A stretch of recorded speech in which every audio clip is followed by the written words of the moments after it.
오늘은 요한복음 8장 3절로 11절을 통해서 땅에 글을 쓰신 예수님이라는 제목으로 하나님의 말씀을 전하도록 하겠습니다. 요한복음 8장 3절로 11절 말씀을 이제 봉독하겠습니다. 서기관들과 바리새인들이 음행 중에 잡힌 여자들을 끌고 와서 가운데 세우고 예수께 말하되 선생이여, 이 여자가 간음하다가 현장에서 잡혔나이다. 모세는 율법에 이런 여자를 돌로 치라 명하였거니와 선생은 어떻게 말하겠나이까? 그들이 이렇게 말함은 고발할 조건을 얻고자 하여 예수를 시험함이러라. 예수께서 몸을 굽히사 손가락으로 땅에 쓰시니 그들이 묻기를 하는지라. 이에 일어나 이르시되 너희 중에 죄 없는 자가 먼저 돌로 치라 하시고 다시 몸을 굽혀 손가락으로 땅에 쓰시니 그들이 이 말씀을 듣고 양심의 가책을 느껴 어른으로 시작하여 젊은이까지 하나씩 나가고 오직 예수와 그 가운데 섰는 여자만 남았더라. 예수께서 일어나서 여자 외에 아무도 없는 것을 보시고 이르시되 여자여, 너를 고발하던 그들이 어디 있느냐? 너를 정죄한 자가 없느냐? 대답하되 주여 없나이다. 예수께서 이르시되 나도 너를 정죄하지 아니하노니 가서 다시는 죄를 범하지 말라 하시니라. 아멘. 오늘 본문은 두 가지로 나누어서 은혜를 받도록 하겠습니다. 첫 번째는 경고.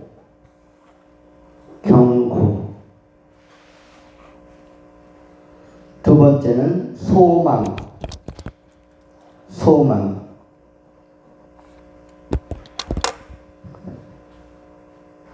전체 제목은 땅에 글을 쓰신 예수님이라는 제목입니다. 먼저 생각하는 것은 경고입니다. 오늘 이 본문이 펼쳐지기 전에 직전의 상황은 예수님께서 감난산에 가셨다가 8장 1절에 예수는 감난산으로 가시니라. 그리고 아침에 감난산으로 가신 것은 저녁이었다면 아침에 그 저녁 기나긴 시간 밤 동안에 충분히 기도하시고 충분히 자신의 소명을 정돈하시고 아침 해가 밝을 때 내려오셨다는 것입니다. 2절에 아침에 다시 성전으로 들어오시니 백성이 다 나오는지라 앉으사 그들을 가르치시더니 감난산에 가셔서 성령의 능력과 충만함 안에서 이른바 겟세마네 동산 언덕 가운데서 예수님께서 자기 정체성과 또 자신의 삶의 미래를 소명을 재점검하시고 그리고 충분히 하나님과 교감하시고 교제하신 후에 돌아오셨다. 아침에가 밝을 때 성전으로 오셨다는 것을 의미하는 것이 8장 1절 2절에 나와 있는 거고요. 그 다음에 3절에 그 예수님께서 성전 앞에 오니까 심각한 상황이 발생했는데 8장 4절에 현장에서라는 단어가 아주 인상적으로 다가오면서 사건이 발생했음을 알려줍니다. 많은 사람들 앞에 한 여인이 끌려 나왔는데 여인은 현장에서 체포된 사람, 잡힌 사람입니다. 무엇을 하다가? 간음하다가 현장에서 잡혀온 사람이라고 할 수가 있습니다. 이른바 법적으로 얘기하면 현행범으로 체포됐다. 현행범은 구속영장 없이도 바로 체포가 가능한 그 범죄를 현행범이라고 하는데 바로 그러한 이것은 뭐냐면 잡아뗄 수 없는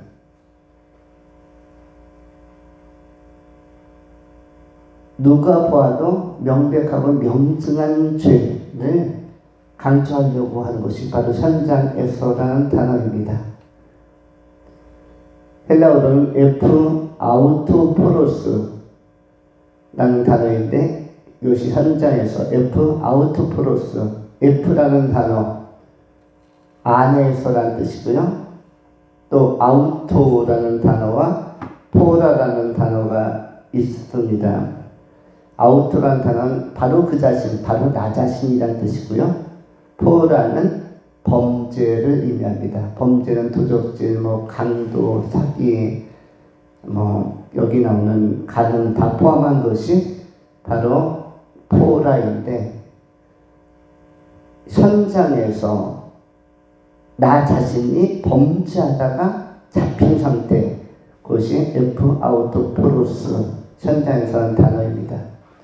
오늘 본문에는 이 여인이 현장범이지만 실제로는 우리의 삶을 감찰하신 하나님 앞에 우리의 모든 생애의 부정적인 일들은, 부정적인 사건은 전부 현장에서 F 아우토포로스의 사건이 되는 것입니다. 우리들이 바로 누구다? 현장범인 것이에요. 우리가 양심에 가책받을 만한 일을 지금까지 많이 해왔고, 또 앞으로 미래적으로도 우리의 존재가 많이 바뀌지 않는 한 우리는 또 범죄를 할 수도 있는데, 이런 범행이나 범죄나 양심에 가책을 받을 만한, 거리낄 만한 불의한 짓을 우리는 또 저지를 수가 있고 또 선택해 갈 수가 있습니다. 그때 우리가 뭐다? 우리를 감찰하신 하나님 앞에서 이미 지상에 오신 성령님과 우리를 졸지도 주무시지도 아니하시고 살펴보시는 하나님 앞에서, 또 예수도 앞에서 우리는 뭐다? 현장범인데, 현장범으로서의 실존적 삶을 누가 살고 있다? 2000년 전에는 한 여인이 살았고, 오늘 현대적으로 누가 살고 있다? 내가 살고 있다. 누가 현장범인가? 내가 현장범이다. 이 시대의 모든 사람들이, 실존하는 사람들이 현장범으로 살고 있는 것입니다. 그렇다면 인류가 가지고 있는 이 보편적인 죄성과 문제, 그리고 하나님 앞에서는 모두가 다 현장범인데, 하나님의 임재 앞에서 감찰하시는 여호와 삼마 하나님의 불꽃 같은 시선과 통치 안에서는 모두가 현장범인데, 이 현장범의 문제를 어떻게 다룰 것인가 하는 것입니다. 본문에서 많은 사람들의 사견, 의견들은, 서기관들이나 바리새인들이나 이들의 의견은 5절에 나온 것처럼, 모세는 율법에 이러한 여자를 돌로 치라 명하였거니와 선생은 어떻게 하겠사옵나이까. 모세의 기준은 뭐죠? 율법을 의미하죠. 율법에 의하면, 오늘날로 율법은 현대적으로 바꾸면 어떤 단어가 율법입니까? 법률을 율법이라고 하는 것이죠. 율법을 순서를 바꾸면 뭐예요? 법률이죠. 그래서 이 법률, 형법이나 형사소송법이나 여러 가지 율법에 나오는 법규에 의하면 당장 구속하고 처형당하고 돌에 맞아 죽을 만한 사형에 해당한 그러한 범법자라고 이야기하는 것이죠. 2000년 전 성전 앞에서는 누가? 한 여인이, 범죄한 여인이, 그리고 오늘은 누가? 내가, 나와 지금 예배하고 있는 성도들이, 이 말씀을 읽고 있는 성도들이 바로 누구다? 돌에 맞아 죽을 만한 현장범이다 라는 것입니다. 그렇다면 이러한 문제를 법적인 기준과 심판의 잣대를 가지고 하면 아무도 살아남을 자가 없는 것입니다. 우리는 돌에 맞아도 여러 번 쳐맞아야 하는, 돌에 맞아도 한두 번 맞아야 되는 삶이 아니라 여러 번 머리통이 깨지고 부서지고 죽고 부서져야 할 그런 존재로서의 삶을 율법적 기준 하에서는 살아온 삶이라고 할 수가 있습니다. 그런데 이러한 사람들에 대한 예수님의 대안, 방안은 무엇인가? 그 방안을 연구하기 위하여 감람산에 올라가셨던 것이죠. 또한 밤새도록 고민하신 것입니다. 그리고 예수님께서 가져오신 대답은 너희들은 한결같이 죄인이기 때문에 너희 가운데 죄 없는 자가 돌로 치라. 그 돌로 칠 의욕과 의사가 그렇게 충분하다면, 그렇게 적극적으로 능동적으로 이 여인을 고발하고 돌로 치고자 한다면 죄 없는 자가 돌로 칠 율법을 집행할 수 있는 권한이 있기 때문에 그 권리를 취득한 자, 돌을 잡고 칠 수 있는 깨끗한 자가 치라고 제안하는 것이죠. 그런데 어른부터 성인부터 아이들, 젊은이들까지 하나하나 주춤주춤 다 물러가고 도망을 갑니다. 왜냐하면 이 여인으로 지칭되고 대변된 또 다른 다수의 또 다른 유형의 여인과 같은, 이 여인과 같은 또 다른 유형의 범죄자들이 너무나 많았기 때문에 나이가 들수록 죄의 양은 비례해서 증대됩니다. 어린 시절이 죄성을 발현하고 표현하는 데 있어서 유리하고, 죄를 많이 발현하지 않죠. 죄도 힘이 있어야 죄를 표시하고 표현하는 것입니다. 힘이 없게 되어지면 표현할 수가 없는 것이죠. 죄가 없어서가 아니라, 죄성도 없어서가 아니라 죄성도 있고 죄도 있는데, 표현은 힘에 의하여, 나이에 의하여, 그 지혜가 증대됨에 의하여 죄가 표현되고 표출되는 것이죠. 그래서 어른들의 죄가 더 많습니다. 그래서 성인이 먼저 물러가는 것입니다. 9절 말씀에 그들이 이 말씀을 듣고 양심의 가책을 느껴 어른으로 시작하여 젊은이들까지 하나씩 나가고, 나중에는 모두 다 나가서 모두 사라져서 오직 예수와 그 가운데 섰는 여자만 남았더라 라고 기록되어져 있습니다. 그렇다면 성인과 이 젊은이들은 왜 나갔을까요? 그렇게 많이 몰려들었다고 왜 나갔죠? 본인들도 뭐니까? 현행범이니까. 현행범으로서 하나님 앞에 서 있기 때문입니다. 이것을 예수님의 말씀, 죄 없는 자가, 처음에는 욱하는 마음에 자기들은 죄가 없는 의롭고 저 여자만 나쁜 사람이라고 생각했는데, 예수님의 말씀, 죄 없는 자가 돌로 치라라는 말씀을 들을 때 이 권위와 또 이 말씀의 그 권세 앞에서 깜짝 놀라면서 나 또한 이 여인과 같은 현행범으로서 하나님 앞에 평가되고 인식될 수 있겠구나를 자각하면서 양심의 가책을 받아 떠나게 된 것입니다. 그리고 예수님의 특이한 행동이 나오죠. 어떤 행동이 나옵니까? 예수님은 질문을 하시고 나서 8절에 다시 몸을 굽혀 손가락으로 땅에 쓰시니, 예수님이 안 했던 행위를 하시는데 어떠한 행동이 나오는가? 손가락으로 땅에다 글을 쓰는 행동을 하시고 있습니다. 6절에도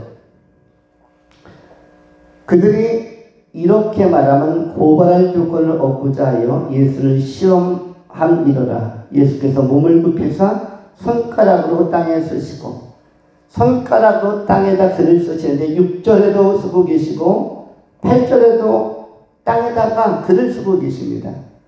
예수님 하면 하나님이신데 왜 하나님이 글을 쓰시는가? 하나님의 글 쓰시는 행위가 정말 독특하게 나타나고 있습니다.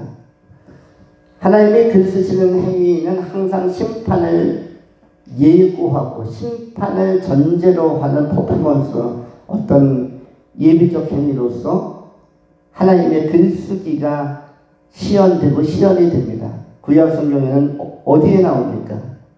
다니엘서 5장의 5절부터 기록이 되고 있습니다. 벨사살 왕 당시에 그때에 사람의 손가락이 나타나서 왕궁 촛대 맞은편 분벽에 글자를 쓰는데 왕이 그 글자 쓰는 손가락을 본지라. 왕궁의 큰 벽에 하나님께서 손가락으로 글을 쓰시는 것이 나오게 되어집니다. 그리고 그 당시에 신하나 그 당시에 석학이나 학자들도 이것을 해석하지 못해서 이 벨사살 왕이 굉장히 범인에 빠집니다. 도대체 어떻게 하나님의 큰 손이 저 벽에다가 글을 쓰시는가? 많은 사람들에게 동원하여 상금을 주고 보상할 테니 제발 이것을 해석해달라. 그런데 그 글의 내용은 무엇이었습니까? 메네 데겔 우바르신이라는 내용이었습니다.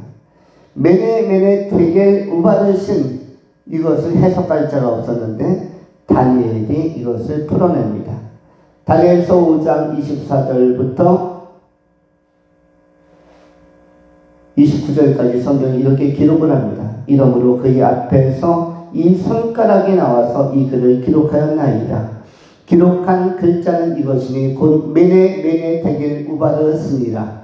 그 뜻을 해석하건대 메네는 하나님이 이미 왕의 나라의 시대를 세워서 그것을 끝나게 하셨다 하며, 데겔은 왕이 저울에 달려서 부족함이 배웠다 하며, 베레스는 왕의 나라가 나뉘어서 메대와 파사 사람에게 준바되었다 함이니이다. 이렇게 메네 데겔 우바르신을 베레스라고 표현했는데, 이 해석의 내용은 심판에 관한 것입니다. 왕의 나라가 이미 하나님 보시기에 끝났다. 당신은 끝났고 소망이 없고 아웃이다. 이렇게 선언한 것이 바로 메네, 그 다음에 데겔은 함량미다이다. 저울에 달아보니까 하나님 보시는 기준치 함량에 너무 미달이다. 그래서 부적격 불합격이고 왕으로서 통치행위를 더 이상 할 수 없다.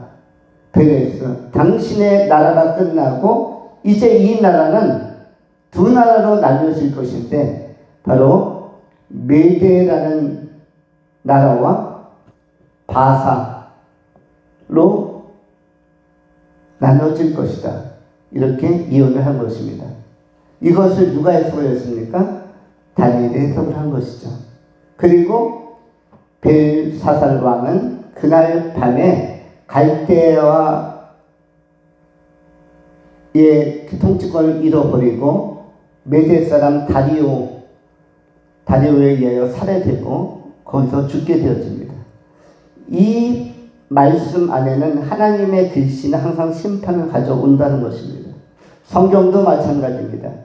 성경의 말씀도 이 선포된 말씀은 생명을 살릴 수 있는 기회가 있지만 동시에 이 말씀을 받아들이지 않는 자에게는 심판으로 임하는 것입니다. 복음은 생명을 살리는 소망의 메시지이고 희망의 메시지이고 희망의 기회를 제공하는 자리이지만 그 복음을, 그 말씀을 거절하는 자들에게는 심판의 명분으로, 심판의 근거로, 심판의 자료로 남게 된 것입니다. 예수님께서 하나님의 심판대 앞에서 그 한 인간을 만났을 때, 너는 내가 지상에서 불렀을 때, 그 말씀을 전했을 때 왜 외면하고 왜 듣지 않고 왜 복음의 귀 앞에 서지 않았느냐? 왜 그 예배 가운데 나가서 그 말씀을 읽을 기회와 들을 기회와 그 말씀을 깨달을 기회를 주었음에도 불구하고 거절했느냐? 이 하나님의 손이 나타났다는 것은, 글을 쓰신다는 것은 심판을 전제하는 것입니다. 다리 표현하면 현장에서 잡힌 F 아우토프로스, 현장에서 잡힌 나 자신, 당신 자신 모두가 다 바로 멸망당할 위기 앞에 실존적인 이 긴박함 앞에 서 있는 것이다. 그러므로 어떻게 하는 것입니까? 함량 미달이면 빨리 함량을 채우고, 되게 함량 미달이면 함량을 채우고, 빈죽정이로 껍데기를 잊지 말고 알곡처럼 채우고, 심판의 위기, 메네의 위기 앞에서 영적으로 깨어서 회개하고 돌이켜 죄사함을 받는, 그리하여 성령 안에서 유쾌함을 보는 이 베드로의 메시지 사도행전에서 나오는 말씀처럼 다시 회복될 것에 대해서도 권면의 말씀을 주고 계신 것입니다. 예수님의 말씀, 하나님의 말씀이 쓰여진다는 것은 경고입니다. 돌이켜라. 오늘 이 시대에도 이 시대를 살아가는 수많은 현행범들이 있습니다. 이 시간 주일날에도 하나님 앞에 서지 아니하고 세상에서 방황하며, 때로는 세상에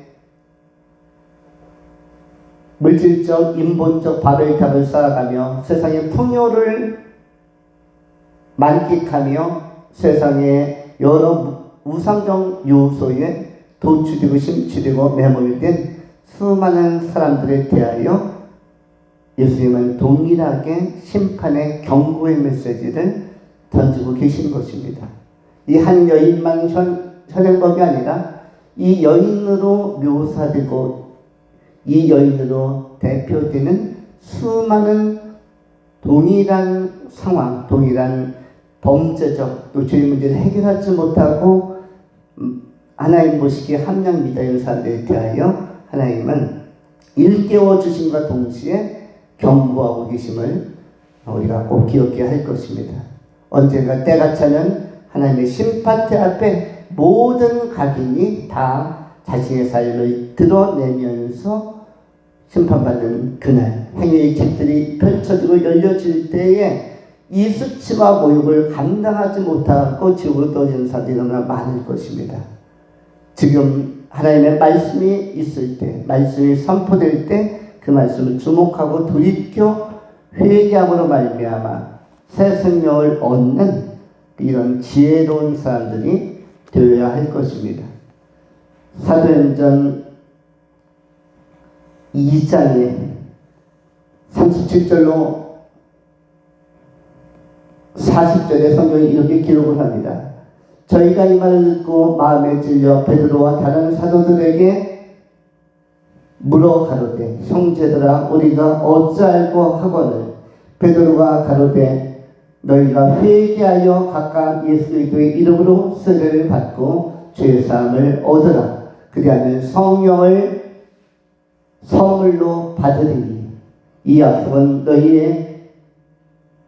너희와 너희 자녀와 모든 먼 데 사람 곧 우리 하나님이 얼마든지 부르시는 자들에게 하신 것이라 하고, 또 여러 말로 확증하며 권하여 가로되, 너희가 이 패역한 세대에서 구원을 받으라 하니, 그 말을 받는 사람들은 세례를 받으며 이날에 제자의 수가 3천이나 더하더라 라고 기록을 합니다. 우리가 회개하고 돌이켜 성령을 선물로 받는 이 아름다운 계기가 오늘 이 시대에 모든 영적 감각 있는 사람들에게 임해야 할 것입니다. 경고의 메시지는 잘 알아듣고 깨우치는 지혜로운 종들이 다 될 수 있기를 축원합니다.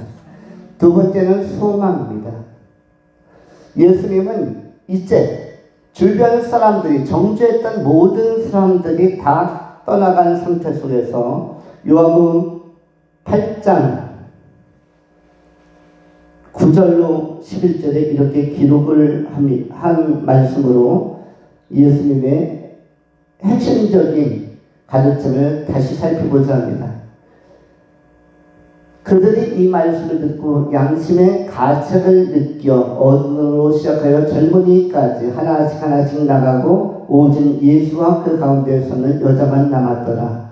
예수께서 일어나사 여자 외에 아무도 없는 것을 보시고 이르시되, 여자여 너를 고발하던 그들이 어디 있느냐? 너를 정죄한 자가 없느냐? 대답하되 주여 없나이다. 예수께서 이르시되, 나도 너를 정죄하지 아니하노니 가서는 다시 죄를 범하지 말라 하시니라. 이 말씀은 뭐가 담겨 있습니까? 예수님의 사죄의 은총, 사죄의 선언이, 속죄의 선언이 담겨져 있는 것이죠. 하나님은 인간을 정죄하고 고발하는 것이 맞습니다. 심판하는 것이 맞습니다. 그런데 그 하나님이신 예수께서 대답하되, 예수께서 이르시되 나도 너를 정죄하지 아니하노니. 객관적으로 서기관이나 바리새인들이 분노할 정도의 죄라면 예수님도 분노하는 것이 맞지 않겠습니까? 가장 의로우신 예수님이 일반 인간들도 율법과 윤리적 도덕적 기준에서 정죄하고 고발하는데, 비난하는데, 예수님이라면 순결하고 순전하시며 의로우신 예수님이면 당연히 정죄해야 마땅하지 않을까, 꾸짖어야 마땅하지 않을까. 그런데 예수님께서 뭐라고 말씀하십니까? 나도 너를 정죄하지 아니하노니 라고 선언하십니다. 정죄하지 아니하는 이유 중에 하나는 그 배경이 뭐죠? 일단은 이 여인을 이해하고 있고, 또 이 여인과 같은 모든 인간의 죄성을 이해하고 있고, 그리고 우리 인간에 대한 선이해를 바탕으로 예수님께서 두 번째 한 걸음 더 나가서 곧 잠깐 후에 메시아로서 그리스도로 이 땅에 오셔서 십자가에 고난받아서 이 여인을 포함한 모든 인간의 죄를 대속해 주실 것을 준비하고 계셨기 때문에, 그리고 어젯밤에 감람산에 올라가서 이것을 위하여 충분히 기도하고 오셨기 때문에 담대함으로 확신에 차서 이 여성에게, 이 여인에게도 정죄함 없음을 선언하고 있는 것입니다. 이러한 예수님의 그 대속의 은혜, 대속의 선언은 우리 현재 우리가 살고 있는, 이 시대를 살고 있는 모든 지구인들과 또 그리스도인들에게 희망을 주는 메시지입니다.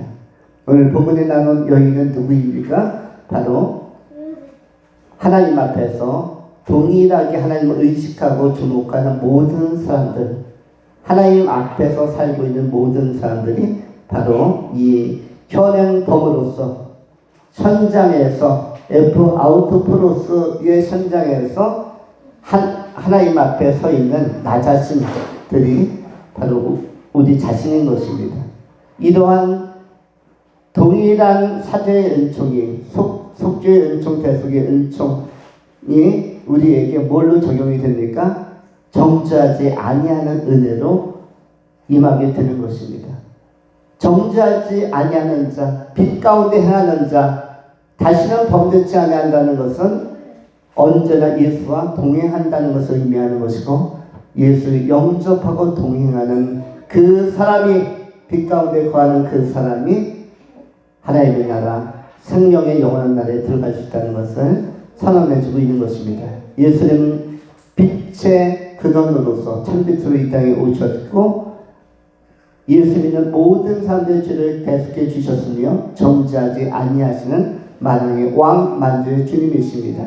그 주 예수 그리스도를 믿고 주님께서 자신 있게 말씀하신 것처럼, 확실하게 말씀하신 것처럼 정죄하지 아니하겠다. 이 약속은 우리에게도 동일하게 우리가 심판대에 설 때에도 적용되는 말씀입니다. 여기에 나오는 한 여인이 나와 상관없는 여인이 아니라 이 모습은 누구다? 나다입니다. 나다. 동일하게 나다. 누가 아는 나인가? 예수가 아는 나이고, 또 예수가 십자가에서 구속하신 나이고, 이 여인은 바로 나 자신이다. 그것이 바로 뭐라고 했습니까? 아우토포라에 담겨져 있다. 아우토란 단어가 바로 뭐다?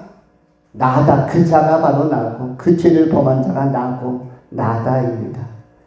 우리는 앞으로도 현장에서 하나님의 불꽃 같은 눈동자와 조명 앞에서 살아갈 존재입니다.